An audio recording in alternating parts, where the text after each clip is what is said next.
حياتها الشخصية. تزوجت الفنانة شافية أحمد مرتين، الأولى من حسن زكي عبد المنعم ورزقت بطفل يدعى سيد، لكن هذا الزواج لم يستمر إثر تدهور صحتها وإصابة حنجرتها في أواخر الخمسينيات، مما دفعها إلى الانسحاب ل5 سنوات.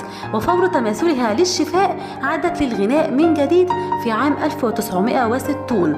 وأما زيجتها الثانية فكانت من الملحن شفيق محمد الذي عاشت معه حتى أواخر أيامها، ورزقت بطفل وحيد، لكنه فارق الحياة بعد عام لتعود مرة أخرى للانسحاب التدريجي من المشهد الغنائي حتى اعتزلت بشكل نهائي، وفارقت الحياة في 9 من شهر أغسطس لعام 1983 عن عمر يناهز 60 عاما. وقد حصلت الفنانة شافية أحمد خلال مسيرتها الفنية على العديد من الجوائز والتكريمات، أبرزها شهادة الجدارة عام 1979.